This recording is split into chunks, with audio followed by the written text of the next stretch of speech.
وَيَهْدِي بِهِ كَثِيرًا۔ بہت سے لوگ قرآن ہی کے ذریعے گمراہ ہو جاتے ہیں اور بہت سارے لوگ قرآن ہی کے ذریعے ہدایت پا جاتے ہیں۔ علماء کرام نے قرآن پاک کی مثال بیان کرتے ہوئے ارشاد فرمایا کہ قرآن کی مثال بارش کی طرح ہے۔ قرآن کی مثال بارش کی طرح ہے۔ اگر تو یہ کوڑا کرکٹ کی جگہ پہ برسے تو ہر طرف بدبو پھیلتی ہے۔ بارش اگر کوڑا کرکٹ کی جگہ پر برسے تو ہر طرف بدبو پھیلتی ہے، اور یہی بارش اگر کسی باغ پہ، چمنستان پہ، پھولوں کی کیاری پہ برسے تو ہر طرف خوشبو پھیلتی ہے۔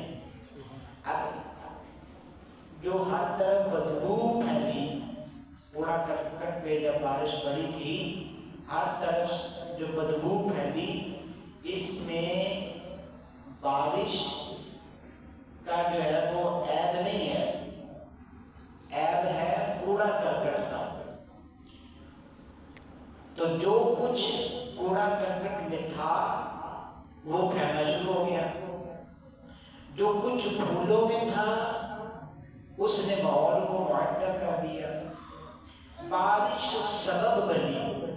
ایسے ہی لوگوں کے دلوں میں، کسی کے دل میں کفر چھپا ہوا ہے، کسی کے دل میں ایمان چھپا ہوا ہے، کسی کے دل میں محبت رسول چھپی ہوئی ہے، کسی کے دل میں بغض رسول چھپا ہوا ہے۔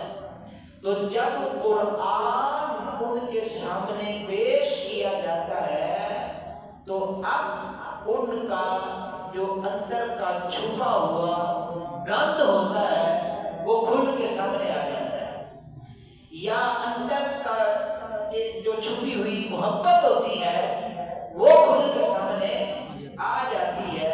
تو قرآن کے ذریعے اللہ تعالیٰ بڑے بڑے لوگوں کے پردے جو ہے وہ کھول دیتا ہے، ان کے دلوں میں کیا ہے۔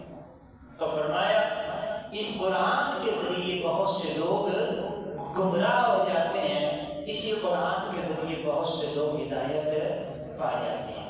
پچھلے جمعے ہم نے ذکر کیا تھا مولا کائنات، مولا المسلمین، امیر المومنین، عبد المرتضیٰ شیر خدا کرم اللہ تعالی وجہ الکریم کا۔ آپ کے مد مقابل خارجی آ گئے اور انہوں نے معاذ اللہ آپ کو مشرک کہا۔ امت مسلمہ میں سب سے پہلا شرک کا فتویٰ جو لگا وہ حضرت مولا علی پر لگا، حضرت امیر معاویہ رضی اللہ تعالی عنہ پر لگا اور ان کے ساتھیوں پر لگا، اور فتویٰ لگانے والے خارجی تھے اور وہ قرآن پڑھا کرتے تھے، اِنِ الْحُكْمُ إِلَّا لِلَّهِ۔ اب قرآن پڑھ کے وہ کہتے تھے علی بھی مشرک، معاویہ بھی مشرک، ان کے ساتھی بھی مشرک۔ اب دیکھ لیں قرآن پڑھ کے وہ مولا علی کو بھی چھوڑ رہے تھے جو کاتب وحی ہیں، حضرت امیر معاویہ کو معاف نہیں کر رہے تھے جو کہ کاتب وحی ہیں۔ قرآن نازل ہوتا تھا، جن صحابہ کو سرکار فرماتے تھے کہ یہ قرآن لکھ لو، ان صحابہ میں جن کا شمار تھا ان کو معاف نہیں کرتے تھے، وہ سمجھتے کیا تھے، سانو قرآن چوکھا آتا ہے، اسی بہتا سمجھ گئے ہیں۔ تو اب اس کی چند ایک مثالیں آج میں پھر ذکر کروں گا۔ نبی پاک صلی اللہ تعالی علیہ وآلہ وسلم کا زمانہ مبارکہ ہے، ابھی سرکار دنیا میں حیات ظاہری کے ساتھ موجود ہیں، اور ایک مرتبہ سرکار دو عالم صلی اللہ علیہ وسلم کی خدمت اقدس میں ڈھیر سارا سونا جو تھا وہ ہدیہ کیا گیا۔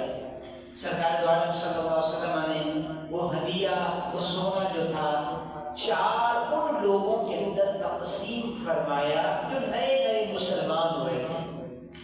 تاکہ وہ اسلام کے ساتھ لگے رہیں، اٹیچ رہیں، اسلام کی محبت ان کے دلوں میں پروان چڑھتی رہے۔ تعلیف قلب کے لیے نبی پاک علیہ الصلوۃ والسلام نے وہ سونا 4 بندوں میں تقسیم کر دیا۔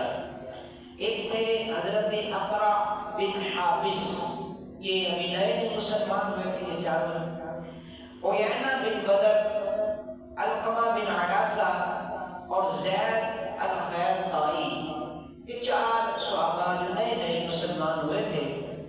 علاقہ نجد کے ساتھ ان کا تعلق تھا، تو ان کو سرکار نے جب وہ سونا تقسیم کر دیا تو اس پر کچھ لوگ ناراض ہوئے، منافقین، اور انہوں نے اعتراض کیا کہ اللہ کے رسول صلی اللہ علیہ وسلم آپ ان نجدی سرداروں کو عطا کر رہے ہیں اور ہمیں چھوڑ رہے ہیں۔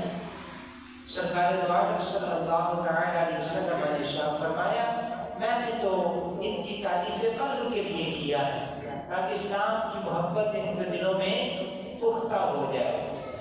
اب جب یہ بات ہو گئی فَجَاءَ رَجُلٌ قَصُّ اللِّحْيَةِ مُشْرِفُ الْوَجْنَتَيْنِ غَائِرُ الْعَيْنَيْنِ نَأْتِيُ الْجَبِينِ مَخْلُوقُ الرَّأْسِ مُبَشَّرُ الْعِزَارِ مُشَمَّرُ الْإِزَارِ فقال اتق اللہ یا محمد۔ صحابی رسول فرماتے ہیں جب سرکار نے فرمایا میں نے تعریف قلب کے لیے کیا، ایک بندہ آ گیا۔ بندہ کیسا تھا؟ قص اللحیہ، بڑی بڑی داڑھی والا، مشرف الوجنتین، اونچے ماتھے والا، غائر العینین، دسی ہوئی آنکھوں والا،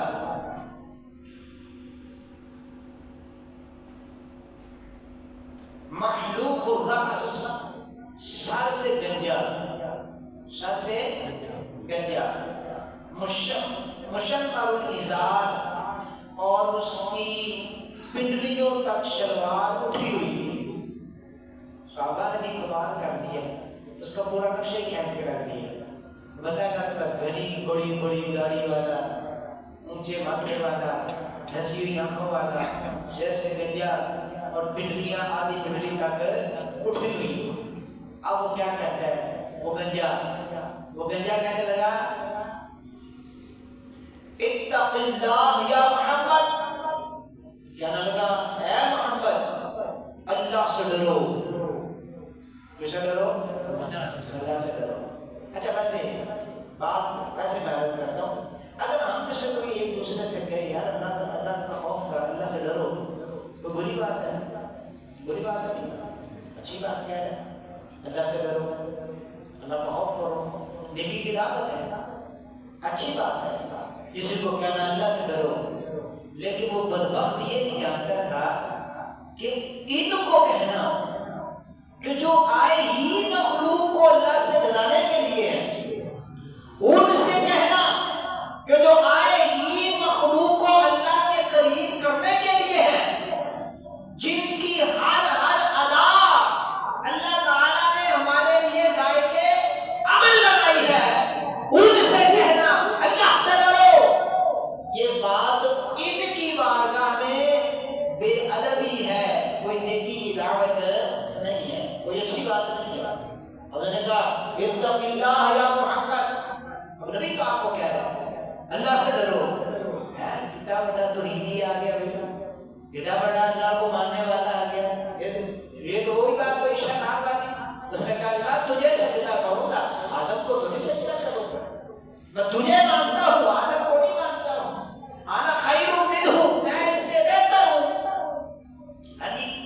تو اسے نے کہا اللہ سے ڈرو، مطلب یہ کہ برابر برابر ہمیں بھی سونا دیا جائے، برابر تقسیم کیا جائے۔ اب سرکار دو عالم صلی اللہ علیہ وسلم نے جب یہ سنا، اچھا اسی طرح مسلم شریف کی ایک دوسری حدیث پاک ہے 2449، اس کے الفاظ ہیں کہ اس نے کہا یا محمد اعدل، اے محمد عدل کرو، انصاف کرو، برابری کرو. یعنی اس کی نظر میں نبی پاک نے جو 4 بندوں کو سونا دیا تو اس نے آگے سرکار اللہ سے ڈرو، عدل کرو. اس کی نظر میں معاذ اللہ نبی پاک عدل نہیں کر رہے تھے، انصاف نہیں کر رہے تھے، ناانصافی کر رہے تھے اور اللہ سے ڈر نہیں رہے تھے. ہاں جی، تو سرکار دو عالم صلی اللہ علیہ وسلم نے جب یہ بات سنی ہے، قال وَيْلَكَ وَمَنْ يَعْدِلُ اِذَا لَمْ أَكُنْ أَعْدِلُ. فرمایا بربادی ہو تیرے لیے، اور اگر میں عدل نہیں کروں گا تو کائنات میں کون عدل کرے گا؟ اگر میں نہیں عدل کروں گا تو کائنات میں عدل کون کرے گا؟ تو زمین اللہ کا رسول عدل نہیں کر رہے، تو اگر اللہ کے رسول نے ہی عدل نہیں کرنا تو پھر کس سے توقع ہے کہ وہ انصاف کرے گا؟ تو فرمایا فَمَن يُطِعِ اللَّهَ إِنْ عَصَيْتُهُ، اگر میں اللہ کی نافرمانی کر جاؤں تو بتا پھر اللہ کی فرما برداری کون کرے گا؟ تو مجھے سمجھتا ہے میں نے عدل و انصاف کا دامن چھوڑ دیا، تو مجھے سمجھتا ہے میں اللہ کی نافرمانی کرتا ہوں، اللہ سے خوف نہیں کھاتا. فرمایا بتا اگر میں اللہ سے نہیں ڈرتا تو پھر اللہ سے کون ڈرے گا؟ اگر میں عدل نہیں کرتا تو پھر بتا پھر اللہ کی فرما برداری کون کرے گا؟ اب وہ بدبخت اٹھ کے سرکار کو کہہ رہا ہے یا محمد اعدل، اے محمد عدل کرو. اس کو پتہ نہیں، یہ تو جب پنگھوڑے میں تھے تو تب بھی سرکار نے عدل کیا، انصاف کیا. سرکار نے تب بھی انصاف کیا، عدل کا دامن تب بھی نہ چھوڑا. حضرت سیدہ حلیمہ سعدیہ رضی اللہ تعالی عنہا، آپ کی جو دائیہ تھی، آپ کی دائی، ان کے پاس جب سرکار رہے اور ایام تھے سرکار علیہ السلام کے شیر خالی کے دودھ پینے کے ایام میں، سرکار دو عالم صلی اللہ علیہ وسلم کا ایک دودھ کے رشتے کا بھائی تھا جو حضرت حلیمہ سعدیہ کا بیٹا تھا. اب وہ دودھ کا بھائی ہو گیا، رضائی بھائی ہو گیا. اب 2 ہیں دودھ پینے والے. نبی پاک علیہ السلام کی امی جان حضرت حلیمہ سعدیہ جو رضائی امی جان ہے، وہ فرماتی میرا بیٹا محمد ان دنوں میں بھی کہ جب اس کا بھائی تھا دونوں دودھ پیا کرتے تھے، صرف ایک جانب کا سرکار دودھ نوش کرواتے، دوسری جانب کو سرکار وہ بھی نہ لگاتے تھے. یہ میرے بھائی کا حصہ ہے. تو جو ایام شین خانگی میں عدل کرنے والے ہوں اس سے بتا کہ عدل کرو. اگر میں عدل نہیں کروں گا تو پھر کون عدل کرے گا؟ اب ثم قال ادبر الرجل، وہ بندہ پیٹھ پھیر کے نا واپس چلا گیا. فاستأذن رجل من القوم في قتله يرون انه خالد بن الوليد. صحابہ فرماتے ہیں کہ اس جماعت صحابہ سے ایک شخص کھڑے ہوئے، غالباً وہ حضرت خالد بن الولید تھے، اور انہوں نے عرض کیا یا رسول اللہ صلی اللہ تعالی علیہ وسلم، مجھے اجازت عطا کیجئے کہ میں اس بندے کو قتل کر دوں جس نے آپ کی شان میں بے ادبی و گستاخی کی ہے. فقال رسول اللہ صلی اللہ علیہ وسلم، سرکار نے فرمایا ان من تقدی هذا قوما يقرؤون القرآن لا يجاوز حناجرهم يتلون كتاب الله رتبا يقتلون اهل الاسلام ويدعون اهل الاوثان يمرقون من الاسلام كما يمرق السهم من الرمية لئن أدركتهم لأقتلنهم قتل عاد أو قال لأقتلنهم قتل ثمود. فرمایا کہ اے خالد بن الولید چھوڑ دے اس کو، اس لیے کہ تقدیر میں لکھا جا چکا ہے اس کے صلب سے، اس کی نسل سے ایک ایسی قوم آئے گی. وہ قوم کیا کرے گی؟ یقرؤون القرآن، وہ قوم قرآن پڑھے گی، اس کی نسل سے آنے والی ایک قوم ہوگی، وہ کیا کرے گی؟ قرآن پڑھے گی۔ اور کیسا قرآن پڑھے گی؟ یتلون کتاب اللہ رتبا، بڑے مزے لے لے کر قرآن پڑھے گی۔ لا یجاوز حناجرہم، لیکن قرآن ان کے حلق سے نیچے نہیں اترے گا۔ قرآن پڑھیں گے لیکن اس کے مفاہیم و مطالب وہ ان کے دلوں کے اندر جگہ نہیں پائیں گے، ان کے دل تنگ ہوں گے، قرآن کو سینے میں جگہ نہیں دیں گے۔ اور اس کا اظہار کیسے ہوگا؟ کیسے پتا چلے گا کہ یہ وہ قرآن پڑھنے والے ہیں کہ قرآن ان کے دلوں میں نہیں اترا؟ ہمیں کیسے پتا چلے گا بھائی ان کے دلوں میں قرآن اتر چکا ہے یا نہیں اتر چکا؟ سرکار نے نشانی بیان فرمایا یقتلون اہل الاسلام ویدعون اہل الاوثان، دلوں میں قرآن نہ اترنے کا اظہار اس طرح ہوگا کہ بت کے پجاریوں کو چھوڑ دیں گے، اہل اسلام کو قتل کریں گے۔ کن کو قتل کریں گے؟ اہل اسلام کو۔ مشرکوں کو، بتوں کے پجاریوں کو چھوڑیں گے، مسلمانوں کو ماریں گے۔ یعنی ان کا پڑھا ہوا قرآن ان کو یہ بتائے گا کہ یہ جو کلمہ پڑھنے والے ہیں یہ واجب القتل ہیں، ان کو مارا جائے گا۔ اور یہ کیسے، اس طرح وہ گمراہ کیسے ہو گئے؟ حضرت سیدنا عبداللہ بن عمر رضی اللہ تعالی عنہ آپ اس پر بیان فرماتے ہیں کہ کان ابن عمر، یہ بخاری شریف کی حدیث نمبر 6930 ہے، اس پر تعلیق امام بخاری یہ حدیث لے کر آئے۔ کان ابن عمر یراہم شرار خلق اللہ، حضرت عبداللہ ابن عمر رضی اللہ تعالی عنہ اللہ کی مخلوق میں سے بدترین مخلوق جس کو سمجھتے تھے وہ خارجی لوگ تھے۔ کون لوگ تھے؟ خارجی، وہ جنہوں نے مولا علی پہ بھی فتویٰ لگایا تھا۔ کیوں سمجھتے تھے یہ بدترین ہے؟ اس لیے کہ قال انہم انطلقوا الی آیات نزلت فی الکفار جعلوها علی المؤمنین، اس لیے کہ خارجی جب قرآن پڑھتے تھے، اب دیکھیے گا وہ مسلمانوں کو قتل کیسے کرتے ہیں۔ فرمایا جب وہ قرآن پڑھتے تھے تو وہ آیات جو اللہ نے کافروں کی مذمت میں اتاری تھی، ان کے جھوٹے خداؤں کی مذمت میں اتاری تھی، ان آیات کو پڑھ کے، ان آیات کی تلاوت کر کے فَجَعَلُوهَا عَلَى الْمُؤْمِنِينَ، وہ مومنوں پر ان آیات کو چسپاں کرتے تھے۔ یعنی اللہ نے مراد وہاں کافروں کے بت لیے اور یہ وہاں مومنوں کو مراد لیتے تھے، اور پھر اس بنیاد پہ جو کہ اللہ نے اس آیت میں وہ بتوں کی برائی بیان کی ہوتی، اور یہ کہتے ہیں کہ یہاں مسلمان مراد ہیں، یہ ان کے پیر مراد ہیں، ان کے بابے مراد ہیں، ان کے اولیاء مراد ہیں۔ اور چونکہ اس آیت میں برائی ہوتی تھی، اصل میں بتوں کی برائی تھی، اب انہی آیات کو پڑھ کے وہ کہتے ہیں لو دیکھو نا اللہ نے نہ بابیاں دی ایسی تیسی کرتی تھی، اور پھر فتویٰ جاری کرتے کہ اب ان مسلمان گروہوں کو قتل کر دیا جائے۔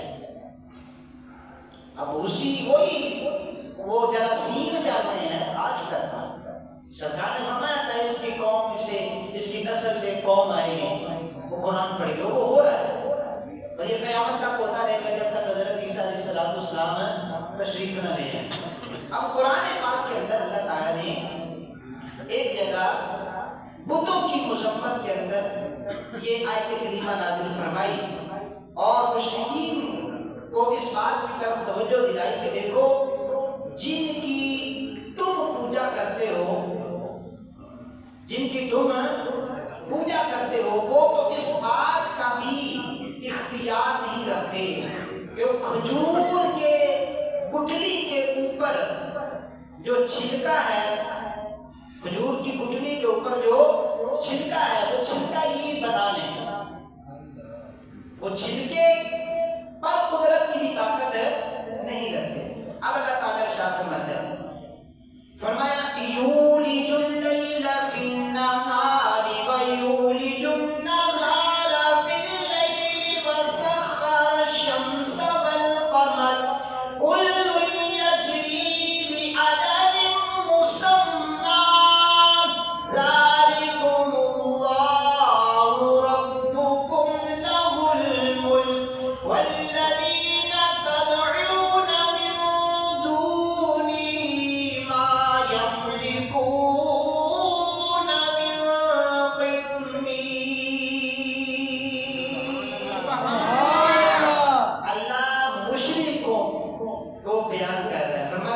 کی شان کیا ہے؟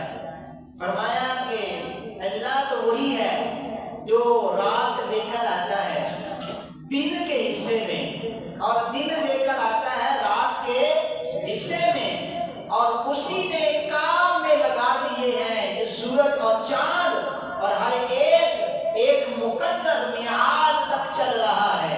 سورج اور چاند ہر ایک اپنے مقرر میعاد یعنی قیامت تک کے لیے چل رہا ہے، اور یہی تو ہے تمہارا رب اللہ۔ اور فرمایا اب سنو، اسی کے لیے ساری بادشاہت ہے، اللہ ہی کے لیے ساری بادشاہت ہے۔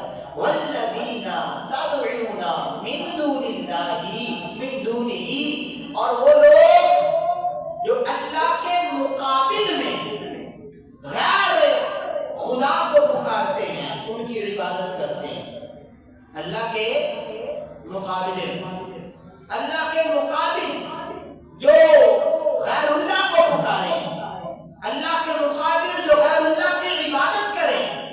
اور جب یہ آیت کریمہ نازل ہوئی تھی اس وقت یا تو صحابہ مسلمان تھے یا پھر سامنے مشرکین تھے، وہاں تو اولیاء کا اور یہ ویران عظام کا نیک ہستیوں کا، دین کی نیک ہستیوں کا یہ سلسلہ یہ تصور بھی نہ تھا کہ جو پیر ہوں مرید ہوں، وہاں ایک ہی پیر تھے اور ان کا نام تھا محمد الرسول اللہ صلی اللہ علیہ وسلم، اور ان کے وہ لاکھوں مرید تھے صحابہ کرام۔ اب اللہ بتوں کی مذمت میں فرماتا ہے، فرمایا وہ جن کو اللہ کے مقابلے میں لے آتے ہو، اور ہم کسی بھی پیغمبر کو کسی بھی ولی کو اللہ کے مقابلے میں لے کر نہیں آتے کہ یہ خدا کا مد مقابل ہے، بلکہ ہم تو کہتے ہیں یہ خود اللہ تعالیٰ کی رحمتوں کے محتاج ہیں، لیکن ہمارے اور ان کے درمیان فرق یہ ہے وہ اللہ کے پیارے ہیں، وہ اللہ کے محبوب ہیں، وہ اللہ کے دوست ہیں، اور ہم گناہوں کے اندر بچھڑے ہوئے۔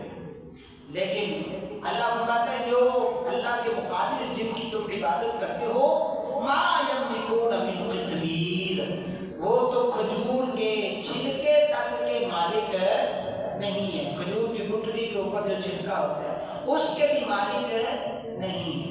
اور آج آپ دیکھیں سوشل میڈیا پہ یہی آیت پڑھی جاتی ہے، اور حضرت ابن عمر کیا فرماتے ہیں، انطلقوا الی آیات نزلت فی الکفار جعلوها علی المؤمنین، جو خارجی تھے ان کی عادت تھی کافروں والی بتوں والی آیتیں مسلمانوں پہ چسپاں کر کے پھر کیا کرتے تھے، یقتلون اہل الاسلام، اہل اسلام کو قتل کیا کرتے تھے۔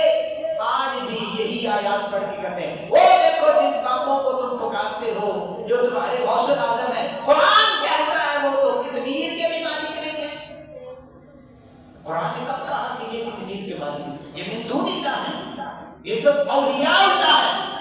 الا ان اولیاء اللہ لا خوف علیہم، اللہ نے اپنے اولیاء کو اپنا مد مقابل کبھی نہیں فرمایا۔ من دون اللہ بتوں کو کہا، جو اہل اللہ ہیں ان کو اولیاء اللہ کہا۔ تو آپ ان کو خواہ بخواہ اللہ کے مد مقابل لے کر آ رہے ہیں، نہ کسی نے ان کو اللہ کا مقابل جانا، نہ کوئی اللہ کے ان کو مقابل مانتا ہے۔ خواہ بخواہ وہ آیات جو بتوں پہ نازل ہوئی تھی وہ اٹھا اٹھا کر اولیاء کو چسپاں کرتے ہیں۔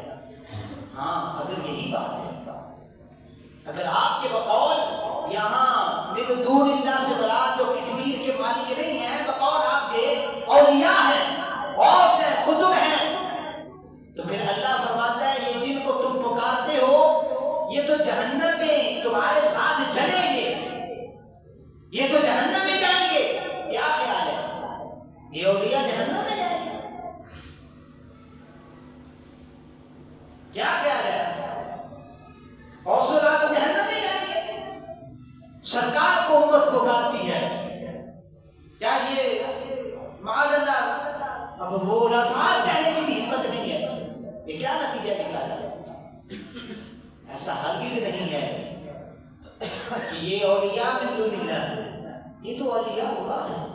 تو فرماتے ہیں سرکار اتنا سخت یہ فتنہ ہوگا، یقتلون اہل الاسلام، اس بنیاد پر مسلمانوں کو تو قتل کریں گے، لیکن یدعون اہل الاوثان، بت پرستوں کو چھوڑ دیں گے۔ یہ ہمارے پچھلے سالوں یہ دہشت گرد تنظیمیں آپ دیکھیں کیا کرتے تھے، دادا صاحب دھماکہ ہو گیا، بابا فرید کے بعد دھماکہ ہو گیا، کیوں؟ انڈیا میں کیوں نہیں جاتے؟ وہاں دھماکے کیوں نہیں کرتے؟ وہاں تو زیادہ مشرک ہیں، پکے مشرک ہیں، پکے ٹھکے۔ یہ وہی اس بدبخت جس نے کہا تھا اے دن یا محمد، یہ اسی کی گندی نسل ہے جو آج تک قرآنی آیات جو بتوں کے بارے میں پھر کو اٹھا کر مسلمانوں کو جذبہ کر کے مسلمانوں کو تو شہید کرتے ہیں کہ یہ مشرک ہے، یہ کافر ہے، لیکن اہل اوثان یعنی بت پرستوں کو چھوڑ دیتے ہیں۔ تو سرکار نے کیا فرمایا؟ فرمایا یمرقون من الاسلام کما یمرق السهم من الرمیہ، فرمایا وہ اسلام سے ایسے ہی نکل چکے ہوں گے جس طرح تیر شکار سے نکل جاتا ہے، اور جب تیر شکار سے نکلتا ہے لئن ادرکتہم، تو جب تیر شکار سے نکلتا ہے تو اس پر کوئی شے بھی وہ خون وغیرہ یا گوشت وغیرہ شکار کے جسم کا کوئی نشان اس تیر پر موجود ہے نہیں ہوتا، یعنی ماہر تیر انداز جب تیر مارے اور تیر شکار کو پار کر کے نکل جائے تو اس تیر کے اوپر کوئی گوشت یا خون کا نشان باقی نہیں ہوتا۔ فرمایا وہ یوں ہی دین سے نکل جائیں گے کہ قیامت والے دن جب آئیں گے تو ان کی کھاتے میں نماز روزہ یہ وہ عبادات کا کوئی ذرہ بھی ان کے پاس نہیں ہوگا۔ کیوں؟ بھئی وہ تو یقرؤون القرآن، وہ قرآن کی تلاوت کرتے تھے۔ ہاں جی سرکار خود فرماتے یتلون کتاب اللہ رتبا، بلکہ صحیح مسلم شریف کی حدیث نمبر 2467 میں سرکار فرماتے ہیں کہ یقرؤون القرآن لیس قراءتکم، او میرے صحابہ تم جو قرآن پڑھتے ہو نا، تم ان کے قرآن کے سامنے دیکھو گے تمہارا قرآن پڑھنا تو کچھ ہے نہیں، اتنا قرآن پڑھیں گے۔ وَلَا صَلَاتُكُمْ إِلَىٰ صَلَاتِهِمْ بِشَيْءٍ، تمہاری نمازیں اے میرے صحابہ، تمہاری نمازیں ان کی نمازوں کے سامنے تم دیکھو گے کوئی شے ہے ہی نہیں۔ تم کہو گے ہم سے تو بڑے نمازی یہ ہیں، ہم سے تو بڑے قاری قرآن یہ ہیں، اور فرمایا کہ وَلَا صِيَامُكُمْ إِلَىٰ صِيَامِهِمْ بِشَيْءٍ، اور نہ تم اپنے روزوں کو ان کے روزوں کے سامنے کچھ سمجھو گے۔ کتنے بڑے روزے دار، اتنے بڑے نمازی، اتنے بڑے قاری قرآن ہوں گے۔ ایک سوال ہے، ان کے عمل میں کوئی کمی ہے؟ بتائیے، جو قرآن پڑھتے ہو تو صحابہ کا قرآن بھی ان کے سامنے سرکار میں تم سمجھو کچھ بھی نہیں ہے، اتنے بڑے قاری قرآن، ان کے عمل میں کوئی کمی ہے؟ بولیے عمل میں کوئی کمی ہے؟ وہ پھر بولیے عمل میں کوئی کمی ہے؟ نمازیں اتنی ہیں صحابہ کی نمازیں، فرمایا تم سمجھو گے یہ کچھ بھی نہیں ہے، ان کی نمازوں کے سامنے اتنی نمازیں ان کی ہیں، کیا نمازوں کے حوالے سے کوئی کمی ہے؟ نہیں ہے۔ روزے اتنے ہیں صحابہ، تم اپنے روزوں کو کچھ نہ سمجھو گے، کیا روزوں کے حوالے سے کوئی کمی ہے؟ نہیں ہے۔ کمی کس بات ہے؟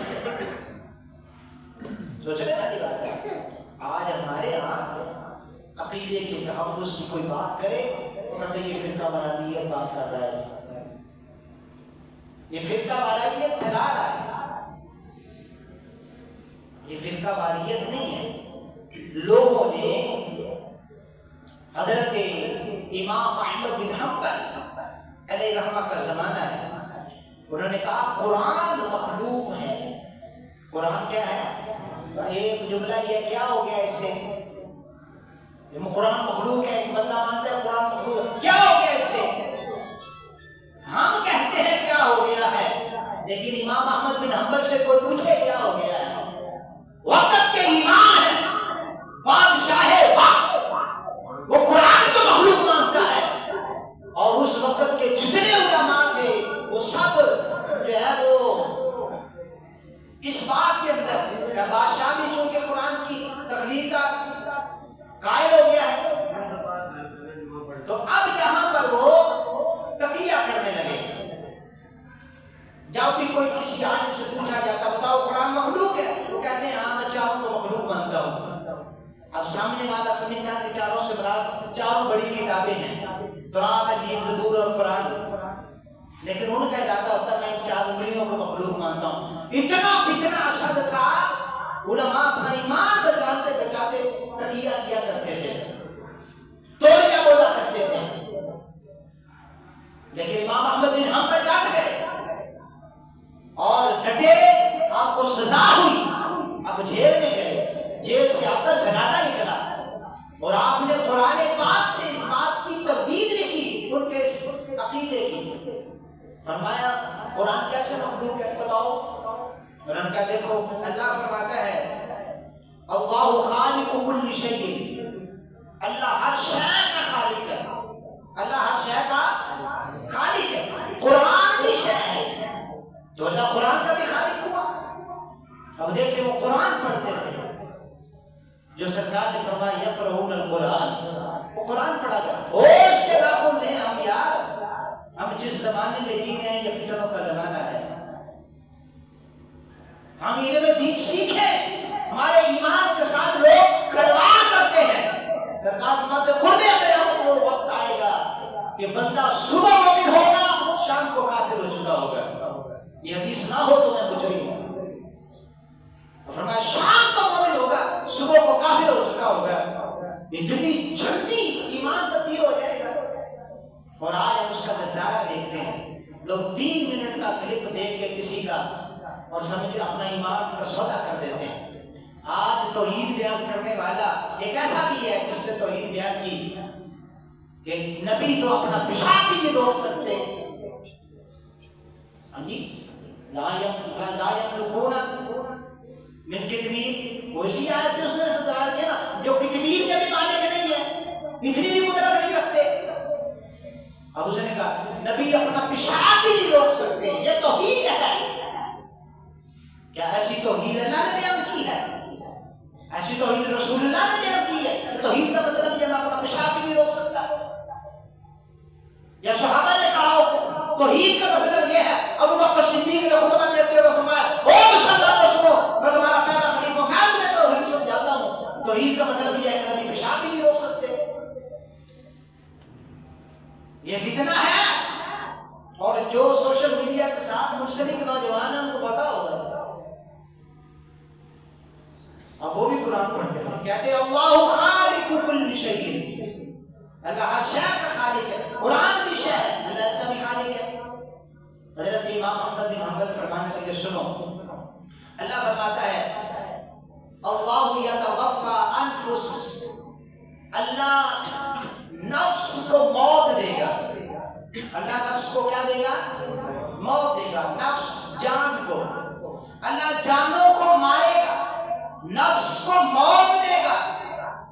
اور اپنے بارے فرماتا ہے یحذرکم اللہ نفسہ، اللہ اپنی ذات سے، اپنے نفس سے تمہیں ڈراتا ہے. اب نفس کا اطلاق اللہ کی ذات میں بھی ہے. اور اللہ فرماتا ہے اللہ یتوفی الانفس، اللہ جانوں کو مار دے گا.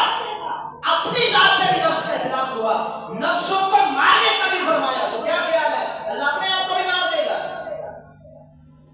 اللہ فرماتا ہے نا اللہ نفوس کو مار دے گا.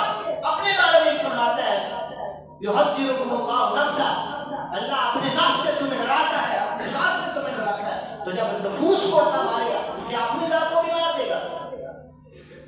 تو بدیہی عقل کے ساتھ یہ بات خارج ہے کہ اللہ تعالی نے جو یہ فرمایا اللہ نفسوں کو مارے گا، اس میں اس کی اپنی ذات شامل ہے نہیں ہے. تو یہ اللہ فرماتا ہے اللہ خالق کل شیء، اس میں اس کا اپنا کلام داخل نہیں ہے، تو اس کا کلام ہے قرآن.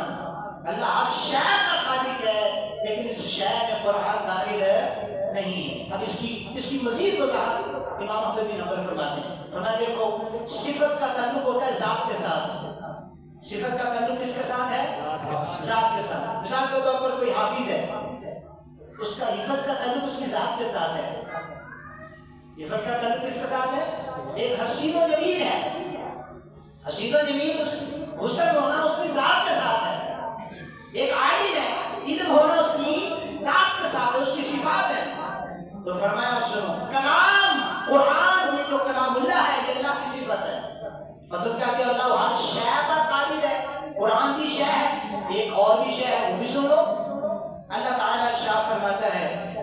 ای شیء اکبر شہادۃ، بتاؤ شہادت کے اعتبار سے اللہ کی ذات سے بڑھ کر کون ہے؟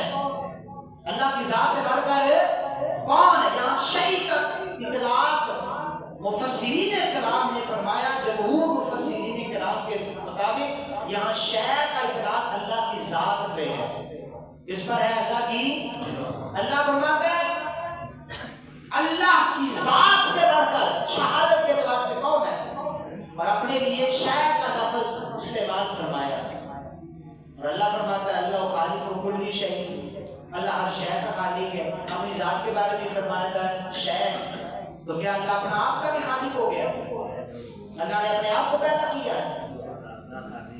کوئی عقل کی بات کی جائے، قرآن پڑھ کے لوگ خود گمراہ ہوئے اور لوگوں کو گمراہ کرتے رہے اور آج تک کر رہے ہیں۔ تو نبی پاک صلی اللہ علیہ وسلم نے ہمیں ہم پر رحم کرتے ہوئے قبل از وقت اپنی امت کو بتا دیا، ان ہتھ کنڈوں سے ہوشیار رہنا، وہ قرآن پڑھیں گے، نئی نئی باتیں کریں گے، لیکن تمہارے ایمان پر ڈاکے ڈالیں گے۔ اسی لیے مولا کائنات مولا المسلمین امیر المومنین حضرت مولا علی رضی اللہ تعالیٰ عنہ نے خارجیوں کا قتل عام کیا اور قتل کر کے فرمایا خدا کی قسم میں نے اس روح زمین کی بدترین مخلوق کو قتل کر دیا ہے۔ اللہ تعالیٰ ہمیں قرآن سمجھنے کی توفیق عطا فرمائے۔ اس کے لیے اپنے علماء سے رابطے میں رہیے، اپنے علماء سے رابطے میں رہیے۔ میں مختصر سی بات کر کے بیان کو ختم کرتا ہوں۔ آج سے 20-25 سال آپ پیچھے چلے جائیں، یعنی کہ یہ جو ہمارے بزرگ ہیں یہ اس وقت جوان ہوا کرتے تھے، آپ اپنا زمانہ سوچیے، تب ہمارے مسجد کا جو امام تھا، جو ہماری مسجد کا خطیب تھا، وہ جو کہہ دیا کرتا تھا ہمارے لیے وہ بات حرف آخر ہوا کرتی تھی۔ ہمارے پاس اتنے فتنے اور اتنی پریشانیاں نہیں تھیں، ایسا تھا کہ نہیں تھا؟ یہ میں آخری بات کر رہا ہوں، میری تصدیق تو کر دینا یار، ایسا تھا نا؟ امام صاحب کوئی بھی بات نہ اس نے حوالہ دیا ہے، نہ کچھ کیا ہے، نہ یہ بتایا بخاری میں ہے، مسلم میں ہے، یہ ہے وہ ہے، اس نے بس اتنی سی بات بتا دی نبی پاک نے یوں کیا تھا۔ ہمارے لیے امام حجت تھا کہ نہیں تھا؟ کیوں تھا؟ ہم اس وقت فتنوں پر مطلع نہیں تھے۔ آج فتنے اتنے عام ہو گئے ہیں، آج کا نوجوان اس کے سامنے قرآن بھی کھول کے سنایا جائے نا، حوالہ دے کے یہ قرآن کی فلاں صورت ہے، فلاں آیت ہے، بخاری کی فلاں حدیث ہے، وہ پھر بھی سر کرتا ہے میں جا کے دیکھاں گا کہ کوئی اور طریقہ نہیں نکلتی ہے دیکھ۔ اب نوجوان بتائیں ایسا ہے کہ نہیں ہے؟ بولیے نا یار، ہے نا؟ تو یہی تو سرکار نے فرمایا تھا، قربِ قیامت فتنے اس کثرت کے ساتھ آئیں گے، بندہ صبح مومن ہوگا شام کو کافر ہوگا، شام کو مومن ہے تو خوب صبح کو کافر ہوگا۔ جس کو الف سے بے نہیں جاتی شریعت کی، وہ جستجو کر رہا ہوتا ہے، وہ تحقیقیں کر رہا ہوتا ہے قرآن نے کیا فرمایا، حدیث میں کیا فرمایا۔ اس لیے خدا را اپنی ذات پہ رحم کیجیے، اپنی آنے والی نسلوں کی ذات پہ رحم کیجیے، اور قرآن پاک یا حدیث پاک کا باقاعدہ اپنے علماء سے سیکھنے کی ترکیب بنائیے۔ ہمارا الحمدللہ ہر نماز عشاء کے بعد درس ہوتا ہے ہماری مسجد میں، وائٹ بورڈ